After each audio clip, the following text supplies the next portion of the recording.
name is Ramil Jenkins, and I'm a recovered addict.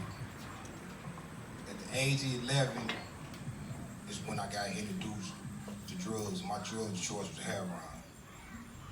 I was selling drugs for an older guy, and there was another guy in there that was selling for him too, to where is I used to watch him like take the pills and tap each pill and snort a little bit of it. So by me being young and curious, I started doing the same thing. And the first time that I did it, I was instantly hooked.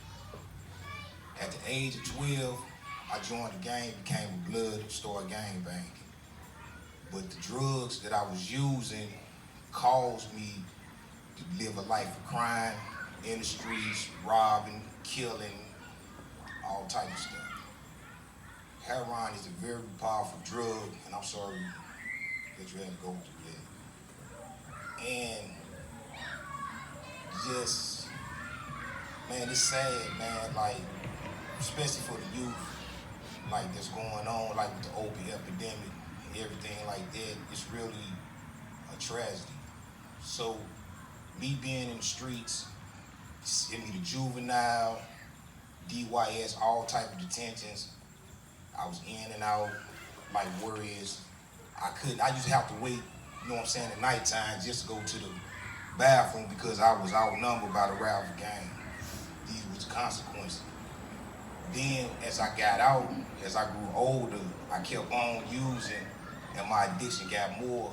And as my addiction got more, it led me to live more, do more crimes and stuff like that. At the age of 18, I ended up catching a robbery. I robbed a woman at gunpoint to support my drug addiction. I wound up getting 25 years for it, and I ended up doing the whole 25 years because while I was incarcerated, I was still using drugs, getting high, staying in trouble.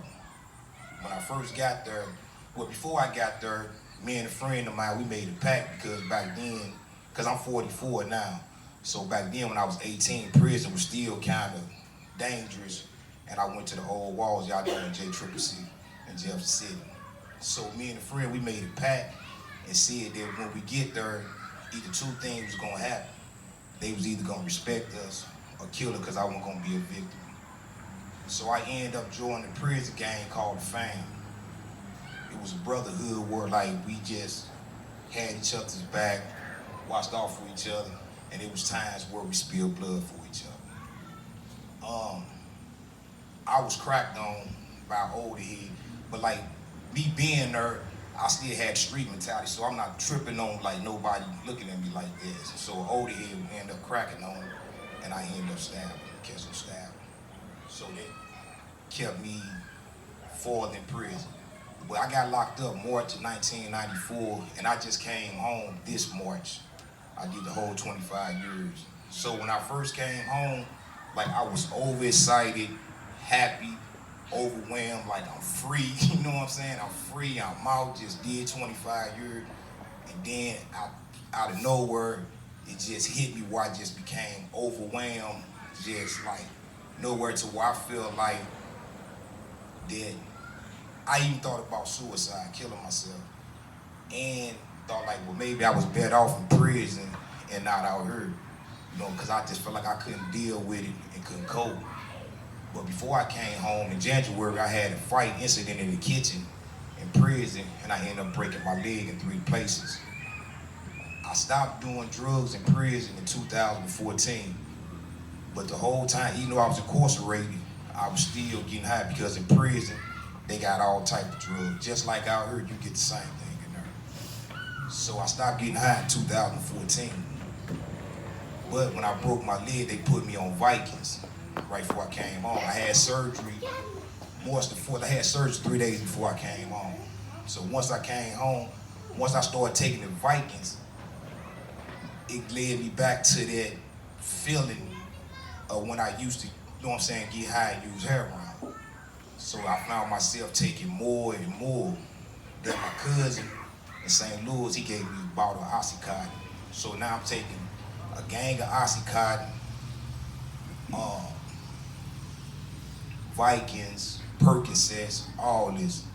So this Mother's Day, May the 12th, this Mother's Day, I took so many pills where I actually died. I OD'd.